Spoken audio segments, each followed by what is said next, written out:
to talk about the IIMC Foundation. I want to welcome you to the first Live with Lisa. So let's dive into the work of the IIMC Foundation. IIMC Foundation is driven by a diverse and passionate group of dedicated individuals that are dedicated to raising funds that support the education of municipal clerks. Their mission is to provide funding for scholarships to help clerks achieve certifications like your CMC and your MMC. What makes the foundation truly special is its unwavering commitment to our profession. Foundation members dedicate their time, resources into creating opportunities for all clerks. They attend meetings at their own expenses, and they continually innovate to raise scholarship funds. Their work directly impacts the members' careers, offering more than just financial support. It's a chance to grow, learn, and reach professional goals. When you support the IIMC Foundation, you're uplifting your fellow clerks and investing in the future of our profession. Every dollar raised goes towards empowering clerks, ensuring our communities benefit from skilled and knowledgeable professionals. The foundation isn't just about funding, it's about hope, opportunity, and commitment to lifelong learning. As we continue, feel free to pop your questions in the chat, and the wonderful Karen Lee will help us address them later. Now let's hear from our foundation members. Please, each one that I call upon, please introduce yourself, share how long you've been with IMC, and tell us what inspired you to join the foundation board. I'd like to start with our president, Buster Brown. Hi, I'm Buster Brown. I'm the president of IMC. I'm a retired clerk from Omaha, and I've been on the board about 10 years. And I wanted to continue to contribute to the clerk's profession, and I thought by joining the board, I could help raise funds for scholarships. Celine Hartero. No. Good morning, Celine. I am from Kansas. I just came off the IIMC Board of Directors, and I thought what better way to help further the knowledge. I think I gained a lot of knowledge about the IIMC Foundation through serving on the board and the IIMC board, and I thought it would be great to continue to help get that education out to fellow clerks across the world, I guess. So that is my reason. I just got onto the IIMC Foundation in May. So, and I'm excited to see all of the clerks on here right now. It's very exciting. And Sonia Tolbert. Hello, I'm Sonia Tolbert, and I'm in Albany, Georgia. And I'm a recent board member, have not had my first meeting yet. But I've been a member of IIMC since 1997, believe it or not. I know that ages me, but I was like 12, 13 at that time. So, you know, that's that story. I was also a board member, and I was president of the Georgia Clerks Association, and my platform was education. I actually spoke with our elected officials in Georgia at our annual elected officials conference that we have in Savannah. And my words to them was that an educated clerk is confident, maintains integrity, and gets the job done. And they learned this through education. So I'm a big fan of education, and I was able to establish some scholarship opportunities from our Clerks Association budget as well, even if it was just a registration or a hotel or something to help them to get educated. So I look forward to working with the foundation and adding additional resources and policies to increase access for clerks to have the information that they need to be successful. Thank you so much. And James Bonneville. Hi, I'm James Bonneville. I'm the vice president of the foundation. I have been on the board now for 5 years. Prior to that, I did a lot of volunteering too at Dale Barstow and helping the foundation. And, you know, I've been working with clerks probably now going on 25, 30 years. And a majority of that time has been selling to clerks. Well, you know, I think it's great being with the foundation because you're giving back too as well. And you look at how much the technology and how much the job has changed over the past 30 years. we're creating better leaders and better understanding of how to do their job for their local municipality, their state, and helping out with our organization, making other people better too by better stewards and leaders. All right, and our last one is Andrew Donahue. Oops, you're muted. Andrew, you're muted.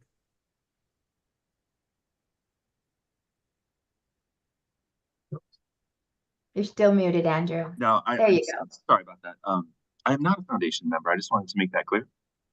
Oh, you're not a foundation member. You're a No, friend of the foundation. So go I ahead am and introduce very yourself. adjacent, very adjacent. And I was invited to speak about our endowment that we're kicking off in the next month or so here with the IIMC Foundation.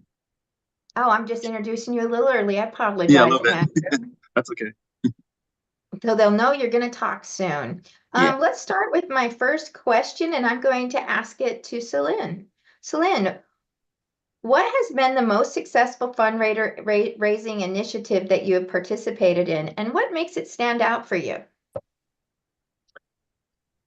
So the most exciting fundraiser that we've had so far for me personally would be the one that we're doing now. We just opened that up last week, which is the Kate Spade gift card fundraiser that's happening. I actually have previously won that fundraiser, so that was very exciting. It was probably $1,100 to $1,200, I can't remember, worth of gift cards. This was before the foundation. This was obviously before I joined the foundation. It was also before the foundation added the purse. So I am a little jealous because I didn't get the purse, but still totally blessed that I was able to receive the gift cards. Again, that was a great Christmas, I think, for my family. They all got gift cards. It's great for me because I didn't have to wrap anything. I just threw them in a card and there we go. So that was a really exciting. I mean, and it's just fun. And then when you see the winners after that, you've seen the winners. So now that I've went through it, you see the excitement of those new people that have won. And I think it's something that is an easy fundraiser to manage. I just came on foundation in May, but I feel like it probably would be our easiest. And maybe some of the other board members that are on could speak to that from the foundation. But it's exciting for me. That was my personal experience with the fundraiser.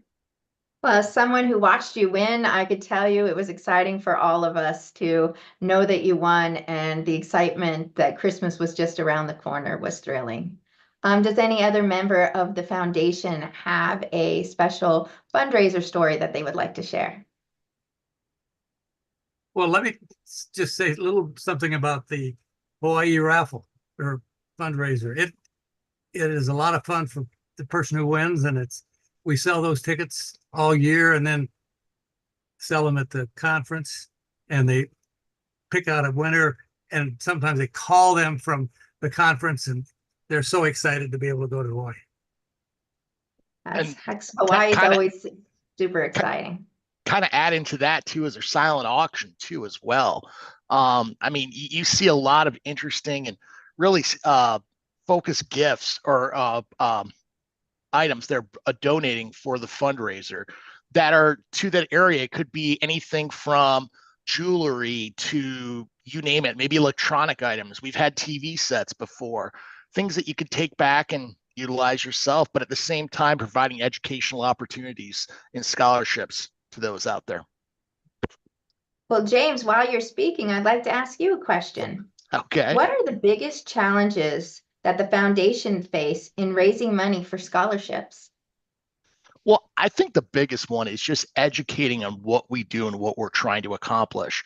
You've seen probably over the last 4 or 5 years, probably pre-COVID, where a lot of clerks have retired or moved on, and we're seeing a whole new group coming in and educating them not only on the importance of education, but why the foundation exists as a whole to provide those greater opportunities to be better leaders, better stewards as a whole. And you're going to constantly see that. I think we've probably seen it more in the last 5 years, but educating them what we do and why we're important, not only today, but creating those leaders so they could be greater shepherds for those new clerks that come in 10, 15 years down the line as well. Thank you, James. And Buster, why don't we move on to explaining how the foundation decides on the number and the amount of scholarships that are awarded each year, Well, so that we get a good understanding of that. okay, well, we use the interest off of our endowments. We have roughly $3+ million, almost $4 million in the fund, and we use the interest off of that to do programs for the IMC conference and for scholarships. And we, in the past, have had scholarships go unclaimed. This last year, for the first time, we had more applicants for scholarships than we had money. So, but we fill them out. We would give anybody a scholarship, but when there's too many, then there's criteria for, you know, you're going to be working on your CMC first and then that type of thing. And we have an additional group that is distance learning, and there's one endowment, and there's about to be 2 endowments that are going to specifically fund that area. And that's a smaller scholarship, but it's a wonderful thing. And I think we hope we could do that for the smaller towns that can't, towns and cities that can't send their clerks to conferences or that. And so they could get their education that way. I think that's a great time now, Buster. We could bring in Andrew to talk about what Civic Plus is providing from a scholarship aspect. So if you don't mind, Andrew, you want to talk a little bit about the scholarship endowment that you guys are putting forward? Yeah, absolutely. I'd be honored. And first, I'd like to say thank you for inviting me to the meeting. I started at Civic Plus 2.5 years ago, and was immediately assigned the clerk persona. And I'm a demand generation manager, so I won't spend a lot of time talking about that. But generally, I just try to bring people to the website to educate them on what we have to offer to the clerks. And from the moment I was assigned, I thought, wow, these are my people, like salt of the earth, hardworking, care about what's going on, what's being said, and how things are being portrayed.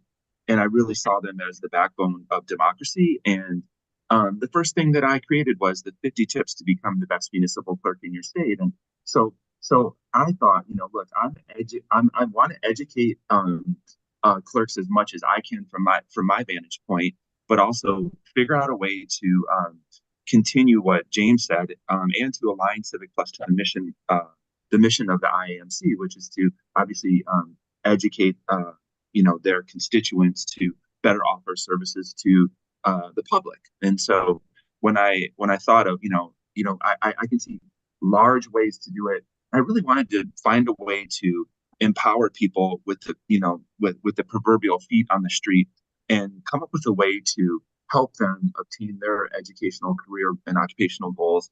$100 at a time, I guess, is what it really turned out to be. But so what we did is we said, what are some of the vehicles that are there?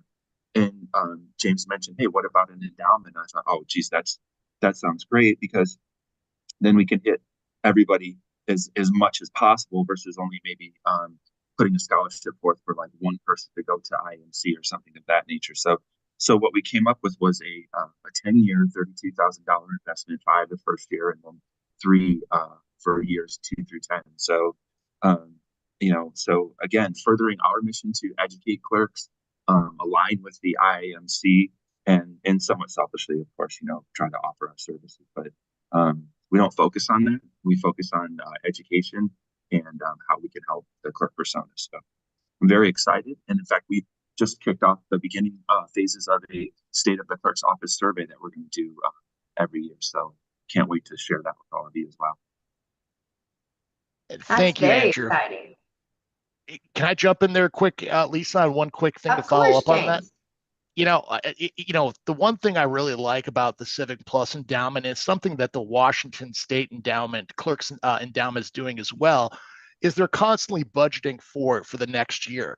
I mean, you don't have to do one big lump sum at one time, but having that, so you're constantly adding to that corpus every single year, and having that part of your line item budget process not only helps that endowment for like Civic Plus as a whole, it's going to be a much, we're looking at the entire United States, but you look at states like California, Nebraska, Washington, They have endowments that are strictly for their state, to have them go to conference, to wherever it may be.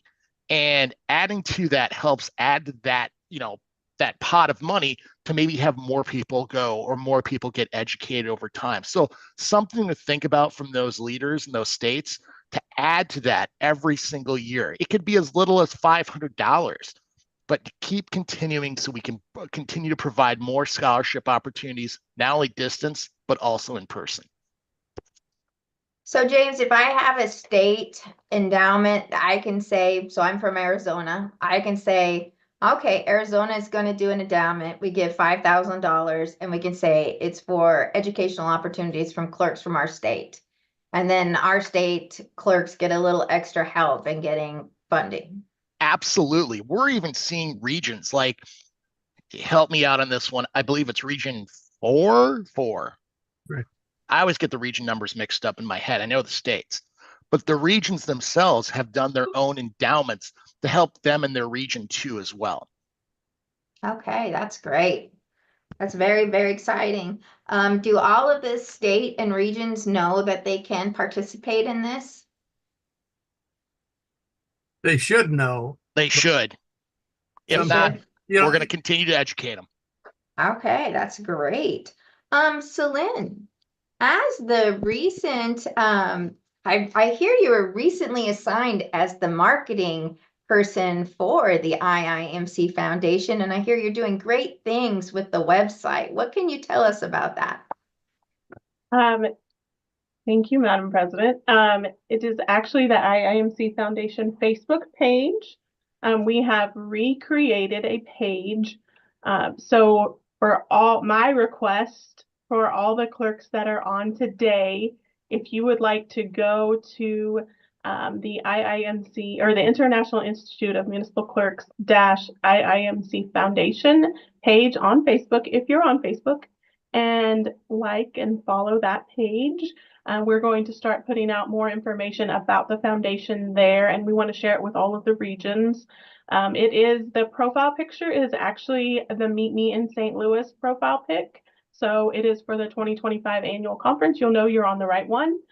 There is an older version of the page, but we're trying to direct traffic and direct clerks to the newer page. And hopefully maybe Miss Karen Lee can help me drop the link into the chat if anyone wants to find it that way. I was trying to do that, but I don't know if I can get the right link in there. So we'll see if she can help me. But it would be lovely if everyone could join that. Share it on your pages, share it with your clerk friends. That would be great. That'll be an option for us. We've already shared a couple posts, but I wanted to try and grow that group before we started sharing too many posts. But we did share the Kate Spade and gift card fundraiser. So I hopefully that can be a source of information for clerks as well. When we do scholarships, when we open scholarships up, we'll put that information on there as well. Thank you. That sounds awesome. And James, how can individual members contribute to the success of the foundation's fundraising efforts? Well, you could do it as simply by, there's a $25 checkoff on the application that you could do that, or you can go onto our website too as well and donate there. Both ways are very easy. If not, talk to one of us too as well, and we could help you out in creating mechanisms to, maybe talk about an endowment or whatever it may be to help you do it. But those are really, the first two are probably the simplest ways of doing that. Either we've had people do memorials or tributes to people, whatever it may be. Thank you. And my final question until I open it up to all of you on the call is, Buster, what advice would you give to an IIMC member who would like to apply for a scholarship? apply. If you don't get it the first time, apply again. But yeah, please apply, because in the past we have had scholarships we couldn't give out. So we need you to apply. It's very important. So that is all of my questions for the foundation today. I would open it up to any of the members who are online to share your questions. Karen, what is the best way that we do a question and answer session?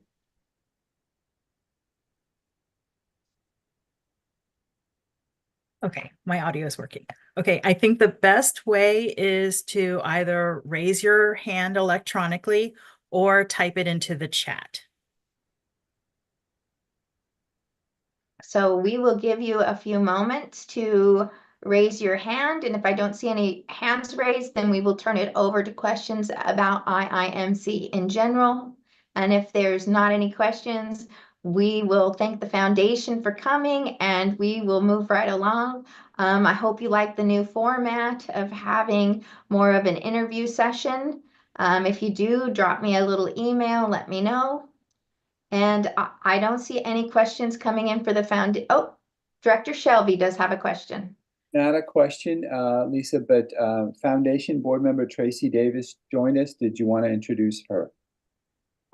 Yes, I would love to. Tracy, can you introduce yourself to the group? And can you tell us how long you've been with IIMC Foundation and what inspired you to join?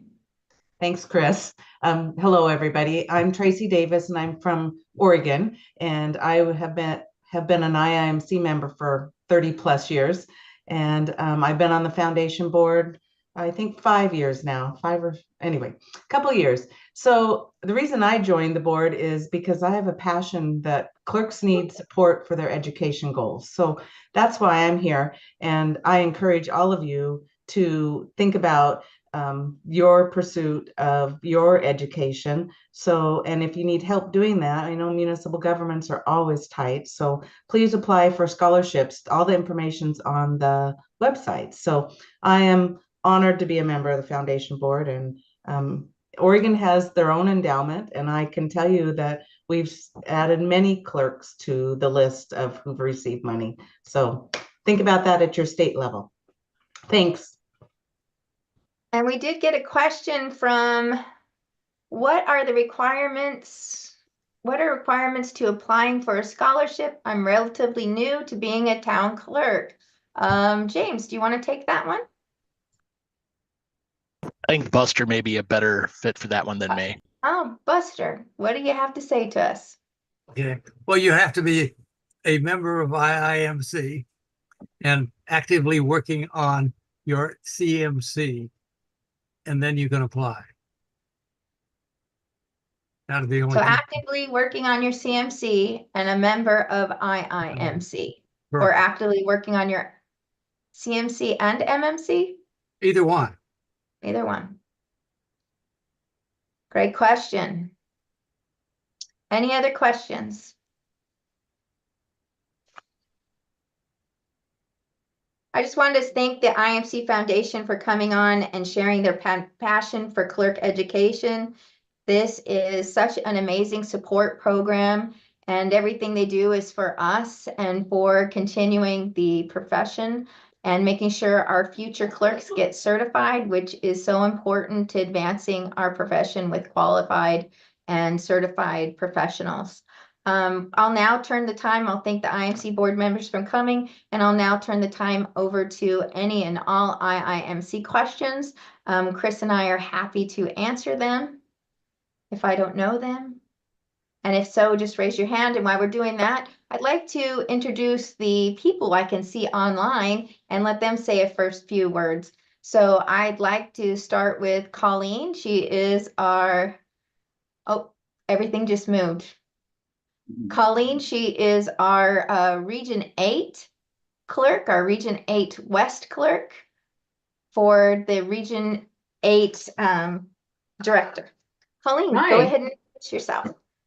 Hi, everyone. Greetings from Utah. It's sunny and warm here. I am totally excited about this new format that we have, and I've learned a few things about IIMC Foundation today. So I'm getting ready to do some donations, and we have our conference coming up in Price, Utah. And so I'm going to encourage our members to donate as well. Thank you so much.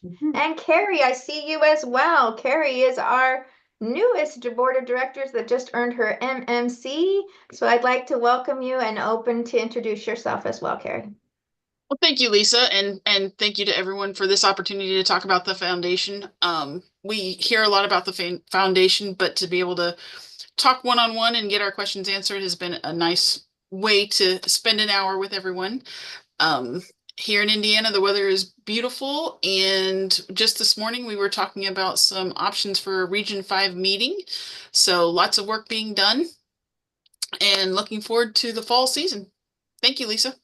Thank you. And we are just so honored to have our past president, Marianne Hess, here. Marianne, can you say hello to the group? I would love to. It's so good seeing everyone and participating. It was a great format. I really like the way you did the format, Lisa, and the one-on-one conversations that we had with the IMC Foundation. And I'm looking forward to seeing the board in a couple months in St. Louis. Thank you. Awesome. And Karen, I didn't see any other members of the board. If I missed anyone, please let me know. And we did have two questions come in. One question is there an exact total to the education credits to where we are able to budget them in our small town? Chris, I'm not sure I understand the question, so I will defer to you. Wow, I don't know that one either. In terms of budgeting, I don't think there's, I believe it's 100 hours that you need to complete to get your CMC and or MMC. So What- I don't know what that entails in terms of budget. Your best bet would be to contact either Dr. Rodriguez or Dr. Ulrich. But I do know that there are online courses that are less expensive than some other things. Of course, your institutes are always prominent in that area. But in terms of budgeting, I would contact our IMC education department, or you can send me an email and I'll be I'm more than happy to forward it to them, and then they can provide you with exact answers. With the And the member next who, question, oh, I'm sorry, Madam go President. ahead. I was going to ask if the member who asked that question would like to come on, open their microphone and clarify the question if they would like to.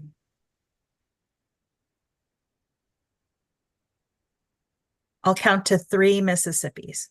1 Mississippi, 2 Mississippi, 3 Mississippi. And then I will put Chris's email address also in the chat. Thank you, Madam President.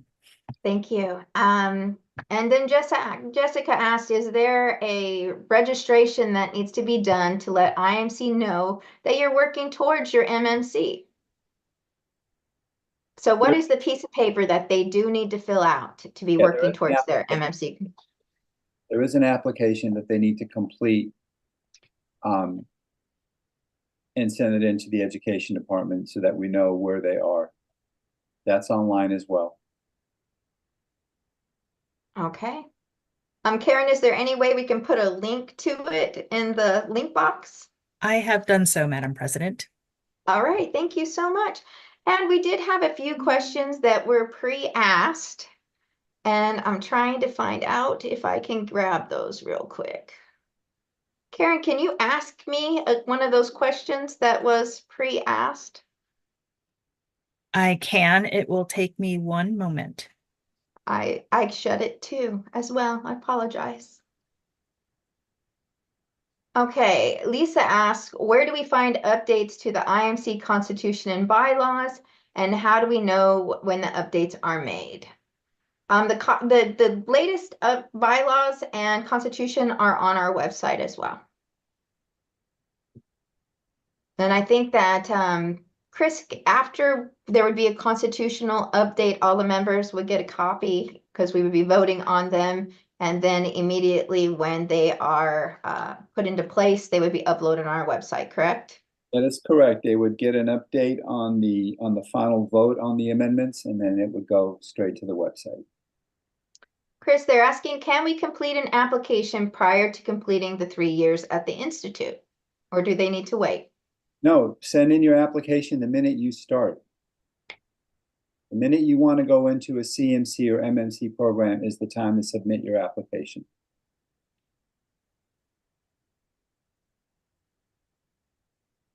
Madam President and Chris, there is a question about whether there has been any more traction on offering Athenian dialogues in Europe or the UK. Camilla is on the line. And so Camilla did do the first Athenian dialogue. Camilla, would you be so kind to come on and talk with us about your experience? And then I'll let Chris answer the question. Lisa, can you hear me? Yes, I can. Okay, thank you. I'm having a little bit of a problem today. I did not present the first dialogue. We were working on doing one back in April with England, SLCC, and that one did not work through. But we have an experience that we're working with right now that will be crossing the pond, per se. Diane Flugfelder, who is with New Jersey and was a former Region 2 director, created the Cabin Fever series when we were going through the COVID years. And so she has some fall opportunities available. And one of those opportunities is going to be with Ilko. Ilko is from the Netherlands, and he is going to be presenting a 2-session dialogue.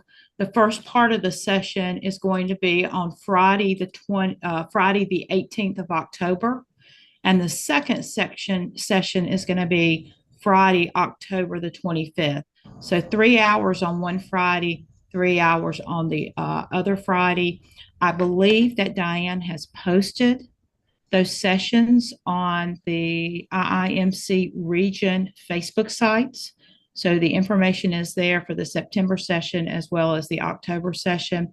And so I mentored Ilko through that process of becoming a facilitator, and I'm delighted to have him presenting from the Netherlands virtually to our United States clerks. And it really is open to anyone who's an IIMC member who would like to participate.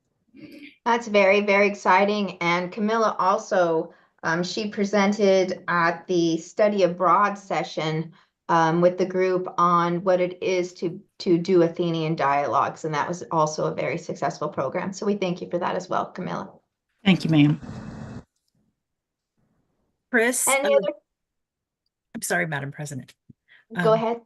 Chris, there is a question about the number of participants acceptable to go forward for the study abroad program. Perhaps you could answer the number of participants who will be joining us, or who we hope will be joining us, and maybe speak a little bit about the program itself. Okay. We will need a minimum of 30 with a maximum of 50 to get the program in gear in 2025, September 2025. The program will take place in the UK. We will be in Windsor, then Stratford-upon-Avon, and then we will stop in a very small town called Chester. That's all part of the study abroad program. And then when we get to Liverpool, that is the symposium. And the symposium will be in conjunction with our affiliate ADSO in the UK. It'll be 1.5 days in Liverpool. So that is the crux of the program. Right now, last week, we did send out an email to all of the individuals that have been on the waiting list. We've given them 4 weeks to submit a deposit. So around October 13, 14, we'll distribute the email to the rest of the membership and open it up to everyone that wants to partake or participate in the program. But right now we go to the waiting list first, because those individuals have been with us over the past 3 years, and we do need a firm count in order for this to happen. So we get under 30, we may not be able to pull it off. I'm confident we'll get 30, and we may get up to 50, which is what we had in 2023 when we were in Belgium and the Netherlands. It's $3,000. The deposit will be 50% when we send out the initial email in mid-October. Thank you, Chris. Now we're back to the questions on the side. Can you apply for a scholarship if you already have your MMC? If so, I understand the priority would be given to those attaining CMCs and MMCs. Yes, you're right. You can still apply. Is that correct, Chris? You can still apply, but the priority is given to those who are trying to earn their CMCs and their MMCs. Also, is there not a new scholarship that is available for clerks that are working on their, oh, I forgot the acronym, EPP? Education Plus program. Education Plus program. Do we have a new scholarship for that, Buster? It is being formed. There's some money, once they reach the $5,000, there's one endowment for that. And once they reach the $5,000 amount, they will have scholarships available, hopefully soon. Okay, so we're just waiting for that fund to hit the 5,000 mark, and then there will be scholarships available if you're part of that. But Buster, anything to say about those that are applying that have their MMC? Well, apply. If nobody else is applying, yes, you'll get one, but there is some preference in some of those to the states, some of those to CMCs first, because we want to get those people educated. Okay, Chris, here's a question for you. Once you pay the $50 fee, is there a time frame that you need to complete the education hours, or is this only a requirement to be a member in good standing with the association? There is no time limit as to how long it takes you to complete your CMC or MMC. All right, that's a good answer. Karen, do we have any more questions? One final question, actually, from registration for you, Madam President. What inspires you to serve? Oh, I have been a clerk for 30 years, and every day I wake up, I am super excited to come to work. I'm super excited to help the citizens. And working with IIMC and for IIMC members is just an extension of that. I believe every day that we should raise the bar on what we do, and to have our education be put in a light of which we are. We are the people who make the biggest difference for our citizens. They can come in and see us at a time. They can ask us for real news, and we're going to give it to them, as well as copies of documents that support the answers. And we are bringing back civility into our local meetings. And so for that, I'm blessed every day, and I'm just very proud to continue serving. And every day we make the world a better place because we're clerks. And with that, our last questions, I will thank everyone for your time, and I look forward to seeing you on our next session. If you have ideas, want to hear information about new topics, please send them to us. We're very excited to put forth this platform and to make sure we're answering your questions. And with that, thanks everybody, and have a great day. Bye.